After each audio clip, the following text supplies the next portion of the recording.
Hello everyone, कैसे हैं आप सब। एक बार पुनः से कोचिंग क्लासेस पर स्वागत है। चलिए, सीजी बोर्ड वाले बच्चे जितने भी हैं, जो आपके लिए बच्चों एक नया प्लेलिस्ट बना दिया हूं। जो भी वीडियो हो जाएगा वो प्लेलिस्ट में ऐड हो जाएगा। और आप लोगों से एक गुजारिश है कि वीडियोज आपके पास आए तो आप शेयर जरूर करें, ताकि इसे अधिक से अधिक लोग देखें। देखिए, आपका रिस्पॉन्स अच्छा रहेगा तो हमें भी मेहनत करने के लिए थोड़ा सा मोटिवेशन मिलेगा। इसके पहले मैंने एक वीडियो ऑलरेडी दे चुका है, और भी ऐसे वीडियो आते रहेंगे, लेकिन आप पहली बार हैं तो प्लीज चैनल को सब्सक्राइब जरूर कर लें। चलिए शुरू करें बच्चों, और शेयर जरूर करना, क्योंकि मोटिवेशन तभी मिलता है बच्चों जब आप लोगों का रिस्पॉन्स अच्छा रहता है। और मेहनत का मतलब एक ही यहाँ पे फल है कि आप लोग शेयर कर दो, है ना। यदि बच्चे ज्यादा जुड़ेंगे तो कहीं ना कहीं हमें भी थोड़ा सा नया वीडियो बनाने के लिए अंदर से मोटिवेशन मिलेगा। ओके, चलिए पहला क्वेश्चन है आज का बच्चों, फ्रीलांसर पत्रकार किसे कहते हैं। देखिए, फ्रीलांसर का मतलब ये होता है कि किसी एक पत्रकार का वो बिल्कुल बंधा हुआ ना हो। फ्री मतलब फ्री हो। जैसे हम भी अलग अलग घटनाओं पर अलग अलग समाचार पत्रों के लिए हम क्या कर सकते हैं, एक प्रकार से संपादक का काम कर सकते हैं। तो ऐसे व्यक्ति या एक प्रकार से लेखन लिखने वाले पत्रकार जो कि एक निश्चित भुगतान पर, मतलब निश्चित भुगतान का मतलब है कि निश्चित पैसे पर, यानी इतना पैसा लेकर के हम इस समाचार पत्र के लिए काम कर दिए, हमने कुछ अपडेट बनाया दूसरे को दे दिए। तो एक निश्चित भुगतान लेकर अलग अलग समाचार पत्र पत्रिकाओं के लिए समाचार लेखन करने वाले पत्रकार को हम क्या बोलते हैं, फ्रीलांसर।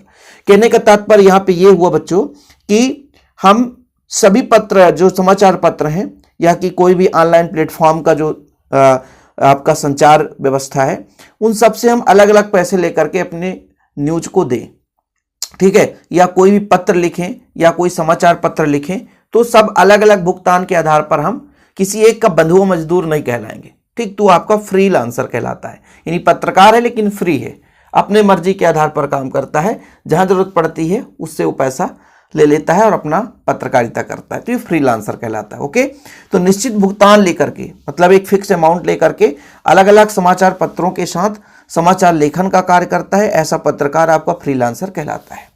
डेडलाइन से क्या तात्पर्य होता है बच्चों, कोई भी समाचार पत्र होता है एक निश्चित अवधि में छपता है कि चलो पिछला 24 घंटे का जो भी हमारा समाचार पत्र है कल मिल जाएगा। अब ऐसा नहीं कि 3 दिन पुराना वो न्यूज़पेपर में है, तो ऐसा न्यूज़पेपर का मतलब ये होता है एकदम न्यूज हो, तुरंत हो, करंट हो। तो वो आपका समय, एक निश्चित समय अवधि कि हाँ इतने समय का ही ये न्यूज बनेगा, तो आपका एक निश्चित समय होता है, उस अवधि को ही हम बोलते हैं डेडलाइन। देखिए, कोई भी समाचार पत्र जिस अवधि के बाद छपता है वह अवधि ही इसका डेडलाइन कहलाता है। प्रायः समाचार पत्र 24 घंटे बाद छापते हैं, या अतः पिछले 24 घंटों की खबरों को ही छापने योग्य हम मानते हैं। उससे पूर्व की सूचनाएं बेकार हो जाती है, अतः समाचार पत्रों के लिए 24 घंटे की अवधि को डेडलाइन कहते हैं। कुल मिलाकर के किसी भी समाचार के लिए एक निश्चित समय, जिस समय के बाद वो अखबार में छपता है, वो उसका डेडलाइन कहलाता है। आगे देखिए, डेस्क किसे कहते हैं बच्चों, डेस्क। डेस्क, अब देखिए आप बैठते हो जहां पे स्कूल जाते हो, तो वो भी आपका डेस्क कहलाता है। तो यहाँ पे डेस्क का मतलब है किसी विशेष व्यक्ति के बैठने का स्थान, है ना। देखिए, समाचार पत्र, टीवी, रेडियो के लिए किए जाने वाले विशेष लेखन के लिए एक अलग स्थान होता है, कि जो लिखने वाला व्यक्ति होता है एक अलग जगह पर बैठता है, वही बैठने का स्थान डेस्क कहलाता है। तो यहाँ पर जैसे आप अपने स्कूल पे टेबल पर बैठते हैं तो भी आपका डेस्क है ना, कि डेस्क नंबर 3 पे हम बैठे हैं, पीछे डेस्क पे बैठे, आगे डेस्क पे बैठे।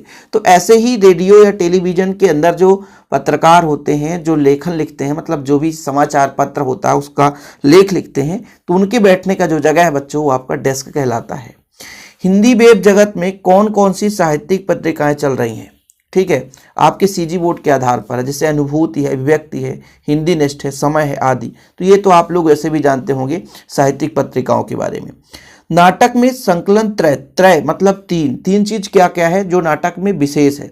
एक तो प्रस्तावित स्थल, किस स्थल से संबंधित है, काल मतलब समय, ठीक है, और कार्यान्वित मतलब कहने का मतलब कार्य का अन्वित, ठीक है। तो नाटक में प्रस्तावित स्थल मतलब जगह, काल यानी समय, कार्य की अन्विति ही संकलन त्रय कहलाती है। कार्य की अन्विति मतलब कार्य जो वहां पे संपन्न होगा। तो 3 चीज का मतलब है, एक तो प्रस्तावित स्थल, दूसरा काल यानी अवधि, ठीक है, और तीसरा है कार्य का कार्यान्विति, ठीक। ये चीज 3 है संकलन त्रय। अगला जो आज का प्रश्न बच्चों, पत्रकारिता से आप क्या समझते हैं। पत्रकारिता का मतलब क्या होता है, जैसे कोई भी हमारे पास घटना हो गया, उस घटना को समाचार पत्र में लिख करके लोगों तक पहुंचाना पत्रकारिता कहलाता है, ठीक है। अपने देश की घटना हो, अपने प्रदेश की घटना हो, अपना और या कि विदेश की घटना हो, उन घटनाओं को संकलित कर मतलब इकट्ठा कर है ना समाचार के रूप में लोगों तक पहुंचाना या संपादित करने की विधा ही आपकी पत्रकारिता कहलाती है। यानी पत्रकारिता के माध्यम से हम सूचनाओं को दूसरे व्यक्ति तक पहुंचाते हैं। ठीक, चलिए जनसंचार के कोई 2 कार्य लिखिए। जनसंचार मतलब लोगों तक सूचना देना, ठीक है, या कि जनसंचार आप संचार का साधन क्या है, जैसे टेलीविजन है, मोबाइल भी आज संचार का साधन है, ठीक है, रेडियो भी संचार का साधन है। अब रेडियो के माध्यम से आप क्या प्राप्त करते हो, मान लीजिए दिल्ली में मुख्यमंत्री जी का दौरा है, तो वहाँ पे सूचना पता चला कि आज शाम 4 बजे दिल्ली के इस जगह पर मुख्यमंत्री जी आएंगे, या छत्तीसगढ़ के रायपुर में हमारे सीएम जी आएंगे, तो आप टेलीविजन के माध्यम से जानते हैं। मोबाइल पे भी आजकल आप यूट्यूब भी एक आपका सूचना का माध्यम हो चुका है, ठीक है। अब जैसे जनसंचार के माध्यम से और भी कई सारे कार्य हो सकते हैं, शिक्षित करना, लोगों को जागरूक करना, ठीक है, या कि मान लीजिए निगरानी करना, किसी चीज़ का विचार विमर्श करना, तो ये सब जनसंचार के ही कार्य हैं। ठीक, चलिए विशेष लेखन किसे कहते हैं। वैसे तो आप लोग इसकी एक शाब्दिक परिभाषा पढ़ोगे कि जब किसी घटना पर यदि समान घटना से हटकर एक विशेष घटना पर लेखन किया जाता है तो आपका विशेष घटना कहलाता है। सामान्य घटना मतलब कहीं पे कुछ हो रहा है, कहीं पे कोई एक थप्पड़ मार दिया, बाइक एक्सीडेंट हो गया, छोटा मोटा व्यक्ति के बीच लड़ाई हो गया, गाय बैल कुएं में गिर गई, ये सामान्य घटनाएं।